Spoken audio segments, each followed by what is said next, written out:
Hey, hey, day drinkers, we made it. Another week in the books. I hope you're staying healthy and I hope you're staying whole and I hope you're drinking enough water and I hope you've got enough really good books to read. And if you don't have enough really good books to read, I am here to solve that problem for you because I've got a doozy today.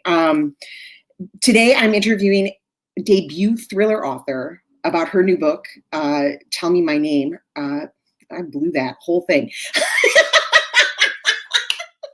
I am interviewing Erin Ruddy, debut thriller author of Tell Me My Name. I'm so excited about this book. I really am, that I got a little messy there. And here we go. Here's Erin. Hello.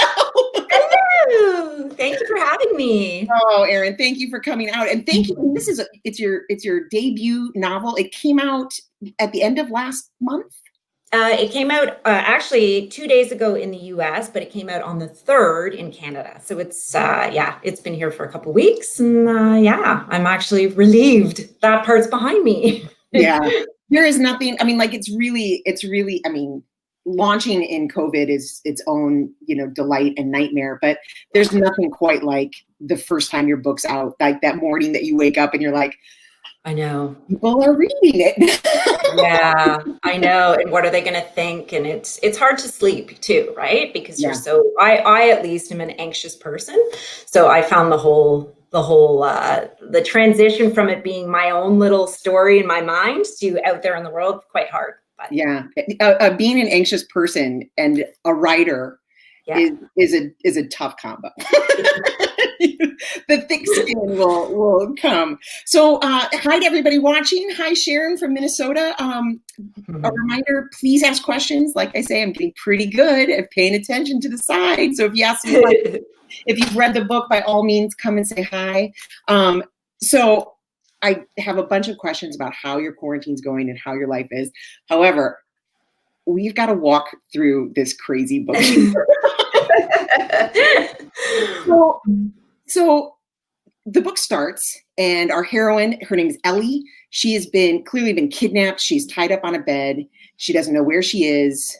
And then this guy comes in, and she doesn't know this guy. And the guy's like, you know me, and you have 3 guesses to tell me my name, or if the first one you get wrong, I'm going to cut off your husband's toe, then it's ear, and then I'm going to kill him. So then our heroine on the bed goes through this like horrible, like, this is your life meets Gerald's Game dynamic where she's like, could it be this horrible guy that I knew? So which as a premise, I was talking to some writer friends of mine last night, and I was telling them this premise, and it is the premise that is like writers go, man, that's good. You also go, oh, that's good. Oh, I'm so glad you like it. So that's the first part of the book.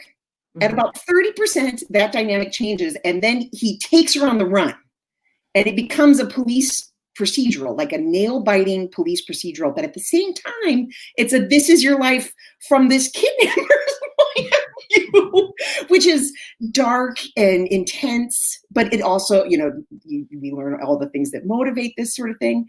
And then there's a twist, like that you just don't see coming. So I feel like you wrote 3 action-packed blockbuster ideas in one book. So my question for you is, how did you do it? No, I'm kidding. So what idea came first? Like how did this happen? So it is almost like 3 books in one, and for good reason, because I probably did 3 thorough revisions of it to get it to that point, I would say. But the idea began with the game. So the whole Tell Me My Name game. And when that came to me, I have to say I had like my hair stood on end. And I thought, oh my God, this is the idea that I needed to write a thriller and to break through and just, hopefully get a book published. Because at that point, I'd written one other novel, which didn't go anywhere. It was sort of just my practice novel, I guess. So I was really trying to think up a fresh, interesting, and, unsettling hook for a thriller. And that idea came to me in a very strange way. I was with my husband, and we were at our cottage. We had just purchased it, so there's some similarities there. We had just dropped our kids off at camp. Oh, no. So I was in a, a different headspace. I was calm, and but I had noticed that our neighbors, I'd never met them, and they have this beautiful cottage next to us, massive, gorgeous sort of mansion. And it's very pristine, but no one was ever there. And occasionally I would see a light on, but there was never a car. There was no one coming and going. And I started to become a little like obsessed with this. So that's sort of, I don't know, I just started thinking about it. And then out of nowhere, I came up with this idea for this Tell Me My Name game. And I guess you could call it a twist on the whole Rumpelstiltskin folklore, if you remember that tale. Nice. So, yeah. And, so it came out of nowhere, and I was so excited. I started writing it that day, but I didn't know where I was going with it. So to your point, I sort of knew how it would begin. I didn't know what was going to happen in the middle. I didn't know how long I could keep that up, or if the whole entire book should be her flashing back, or if it needed just some more excitement and a break from that and into a new, setting, essentially. So it was as I was talking to my friends, my writer friends, I had not yet broken out just sort of the middle chunk of the book. And I was like, I could read this all day. This is your life horror edition. It was the idea that I was like, I could read this all day. And then when you snapped us out of it, I was like, that's gutsy. It's actually a really gutsy, hard thing. Cause I mean, no joke, this is a great idea and you're excited about it. And then you're like, okay, now I've got to finish. Like I've got to pivot. I've got to destroy the world and this tension that I've set up and take it into another world. So did you write one whole draft of this game, or did you get to about, a third of the way through and you were like, we got to get out of this room? Yeah, I felt a little worried about the flashbacks becoming, how many flashbacks can you put into one book and have people not get confused and annoyed, frankly, about all these characters and all these possibilities. And I think I watch a ton of movies, and for me, the pacing, I think, comes more from cinema. So it's quite fast moving. Mm-hmm. I felt like, okay, that's the opening section, and then we need a middle and an end. So it seemed to me obvious that it had to get out of that room. That being said, I know a lot of readers might disagree. And I had an agent or two tell me that the whole book should have been set right there in that room. So you never know, right? Yeah, no, it's you never true. know. But it is that it is the that thrill when you feel like you're settling into a book and you're like, oh, I and then suddenly the door gets kicked in. The second part of the book, the husband kind of goes rogue in a really fun way, but it is this very, kind of police procedural. We have the point of view of the police officer in the town, kind of this great little character, and like how much research did that require for you? Or to be honest, it didn't require too much research, again, because of how much time I've invested in watching shows and movies. However, that being said, I didn't want it to be too much of a police procedural. So I didn't hold back, and I think that's why I spent more time with Neil and a beer, because I liked the idea of them solving the crime through, Facebook and driving along and using their phones to solve the crime at the same time that the police officer was doing the work behind the scenes. Because that was something I could relate to. I as I was writing it, I'm like, if I typed in these keywords, what would I get? And so I did try to keep crime. Yeah. Sort of mirrored with the police procedural, we get deeper into Clive is his name, Clive, the bad guy, our bad guy. We get deeper into Clive's point of view, and it's not like it's dark. He's dark. His past is dark. He does some really dark things. How did that Like, was that fun? Did you start one way and it get darker as you went? Was your editor like, hey, all right. Well, it's funny. It is dark, and I will agree with you. And I wanted to create almost a little compassion for him and who he was and how he became this monster. So that effort, was definitely there. But I think that there's also a little bit of campy undertone to it, in my opinion, at least. And I don't know if you saw it, but there's just a little bit, because I wanted to take the edge off, and I didn't want it to be too frightening for people and too disturbing. So as much as Clive is this, he's a psychotic villain, he looks like George Clooney. Yeah. Yeah. So you made this choice to get this plastic surgery, and it made so much sense for that character. It's like, read the book. Please read the book. You'll love the book. But for all of these reasons, wanted to be somebody who would get all of this kind of sexual attention from women. So who is going to get the most sexual attention? But younger George Clooney. I wrote the book in 2016, so even then it was When you said campy, I was like, did I read a different book? Because that does not, that word, I would not describe any of this with the word campy, but the George. Yeah, it's all I can say is, for those who haven't read it, it does move quickly. I have been telling people it's not that scary. It's kind of fun, but a lot of readers who maybe what do you read in my head? I am fairly, there's like an absolute, we're not done with the book. This is a little tangent.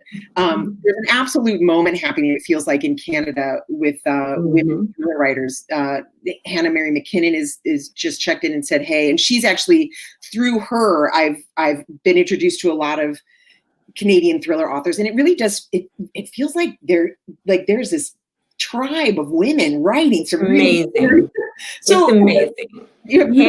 Hannah is one of the most inspirational female authors of all. I just absolutely love her, and she's been so good to me. And there's so many, like, to your point, Marissa Stapley, Amy Stewart.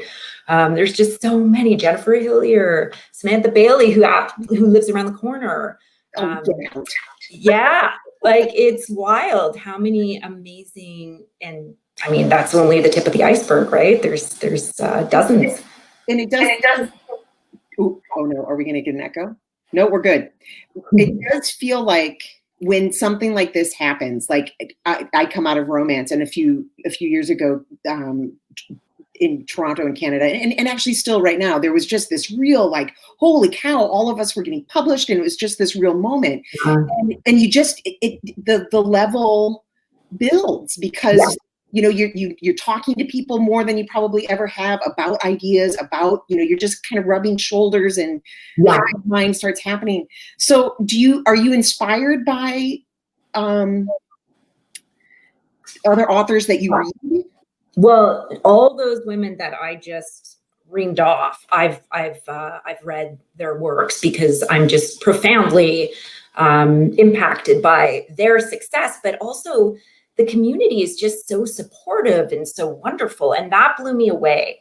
As a journalist, it's just a different world. So I write alone, and I have my colleagues, and we work together, and that's great. But then when you write a novel, you spend so much time behind the computer thinking about this world that you're creating, and it's all you. So when you finally branch out of it and you end up, socializing with people that totally understand what that's like, it's just great. And then that they've got your back and they help you. And I just think it's such a wonderful community. And I was so surprised to find myself in it, and so thankful.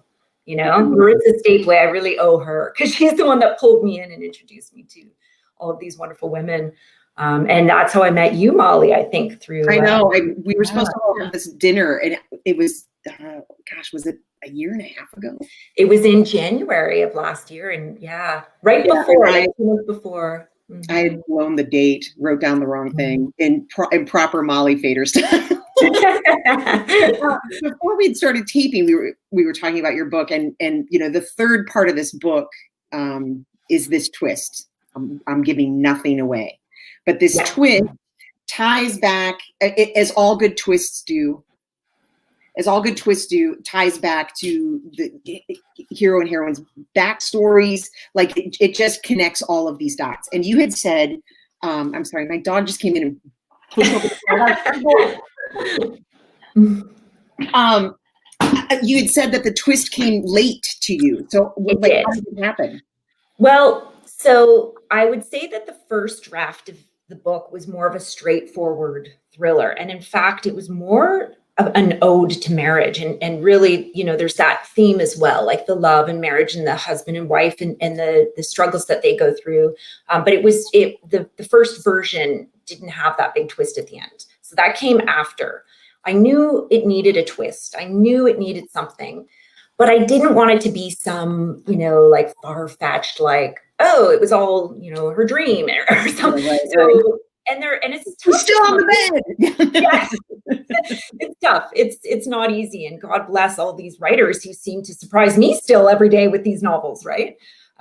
So I struggled with what to do. And when that came to me, it was easy enough because the story's quite murky, as you know. You're dealing with a psycho who's not all there. And so I was able to sort of layer in clues and mislead the reader along the way, so that when the final reveal happens, it's not obvious, but it's not 100% out of the blue either, if you go back and look for the clues. So that was the hard part for me, was how to make it not like completely out of the blue, but how to build it in subtly enough that they don't suspect that. So didn't suspect it. Did not. So are you working on something new? What's next for you? Are you able to work in quarantine? I have to say that the pandemic hasn't been good for me in terms of my creative, my side projects, because I've just been so busy with work and my kids, and I have to get on it though. I've got a book that has been sitting there like dying for me to get back at it. It's pretty much complete. It's about 70,000 words, but it needs a lot of work. It's rough. And again, I'm at that point where I need a hook. I need something else, and I'm just sort of letting it sit and stew, and then hopefully something will come to me at some point, and I'll go, eureka! That was it. That's what I should have done. I find it really amazing, particularly some ideas, they arrive. They just arrive, and the hair on the back of your neck stands up, and you're like, well, clearly, A, B, C, done. Like it's just so. Yeah. And some ideas, it's just this grind to get to, and there is no rhyme or reason. I wish I could. So do you have a moment in the day that you work, just out of curiosity, because you're an incredibly accomplished writer, so you must have some techniques to share with me. Well, I'm lucky in that I don't have to, like, writing is my job. And I've figured out what time works best for me, and I just protect it so hard. Like I just, and it's the morning. Like anything, I fall apart. I'm going to have this glass of wine and then fall apart. Yeah, I understand. It's not easy to find the time, and it has to be the morning. That's when I'm fresh too. I couldn't sit down and think of a compelling idea right now, I don't think. Oh, I know. So was this something that you had always wanted to do? Like you're a journalist. Was writing fiction always kind of in the back of your head or a part of your plan? Absolutely. I don't think I ever really had the gumption to sit down and try it until I was on maternity leave. So it felt like, okay, suddenly I have a little bit of time. I'm at home all the time with my baby, who sleeps a lot at the beginning. So I think that's when it really hit me, this compulsion to try and write a book. I never really thought it was going to go anywhere. I was doing it just to accomplish a goal, a personal goal. But I loved it. I really, really started to enjoy the process and sitting in front of a computer. It's funny, my husband is sales guy, so he's on the phone all the time. Mm. And I find that, like, the idea of talking on the phone, I would find so draining. Whereas for him, watching me sit and type hundreds and hundreds of words a day, he couldn't fathom doing it. So you have to be somebody, I think, who enjoys sitting and spending a lot of time with your thoughts. And I happen to be somebody who can do that. So anyway. It's such a remarkably unique, not just a desire and not just a talent, but like a discipline. It's like, I'm just going to sit here and you had mentioned starting to write when you had babies, and that's when things really started to take off for me. Is when my kids, my son is just crawled in across the floor to pick something up. Just how much you could get done in those 2-hour naps. I know. I mean, if you give me 2 hours now, I'm like, oh, I guess I'll it's a nice way to escape as well. Like, I do find, obviously, as writers, we have an imagination. And for me, I really, as you start to form these worlds, you get attached to them, and you want to be with those characters, and you want to develop them. And so I found it really fulfilling. But to say it was a goal to publish a book or an aspiration, I don't think I had that until much later in life. When I was young, I used to write the most cringy song lyrics and poems. And actually, I dug some out earlier this month. My husband and I were cleaning out the closet, and I came across a box from when I was in university and high school. And I wanted to burn it. Don't burn it. Oh, Lord. I found one from grade 8, from 8th grade. Yeah. I had all these manila folders with like completely unfinished stories inside it, and the title of the story. This isn't like my pure Christopher Pike days. I don't know if you were a Christopher Pike reader, but I really loved Christopher Pike. And the title of the book was Death at Sunset Lake. I'm over this, but I'm really glad. Well, it's so funny. Like, when I was writing, I was a pretty peppy, happy teenager, but God, the doom and the gloom and the angst and these lyrics and in these poems I was writing, it actually cracks me up. Yeah, it is sort of an interesting part of like my daughter's kind of going through that phase too, right? Where, like, everything is twisty.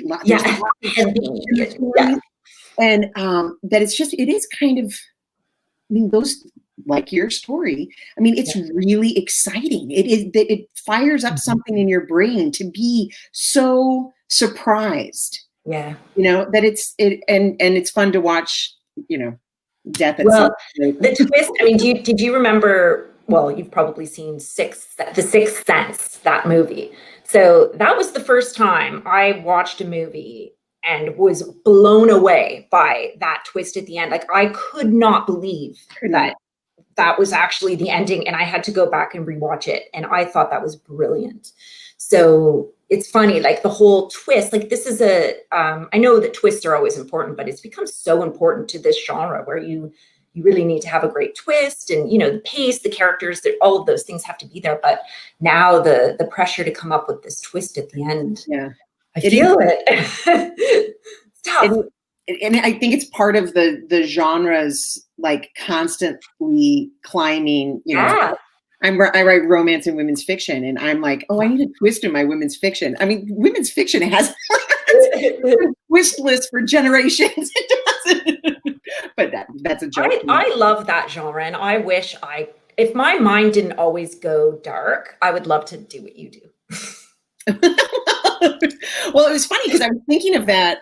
Your premise, my writer friends and I were talking about it last night, and I was like, it's one of those premises, and much like Hannah's book, where her last book, where it's like you could take that idea and give it to 4 different writers and have 4 dramatically different books with the same tense thriller premise, and which to me, like, it's just another indicator of like what a timeless idea that your idea was, like what a great idea it was, because you could mean, I want to write that book as a women's. Well, it would be fun in a romantic novel, eh? Yeah. Get rid of all that dark stuff and like focus on the good memories. I love it.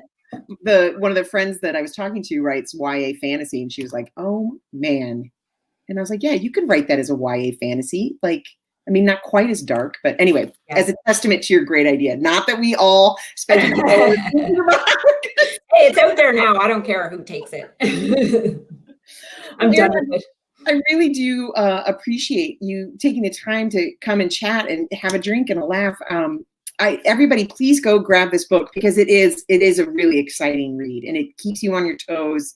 I stayed up way too late last night to finish it, so I really do recommend it. And what about the ending? Scary ending, fulfilling ending, happy ending? It was a hopeful ending. It's a hopeful. It is a happy ending for my viewers out there who are like, oh, I don't like thrillers. If main characters don't die, there's fallout from what happens, but at the end of the book, you definitely get the vibe that things are going to be okay. Yeah. You know, she's going to be herself again. He's going to be himself again. We're going to be okay. Yes. Good. What we need right now, Lord knows. Exactly. Don't we? Well, thank you everybody for stopping by. There's so many comments. There were no questions, or unless I missed them. Oh my God! I was on the wrong. I was on private chat, and now I'm on comments, and I'm seeing all these look at all these people showing up.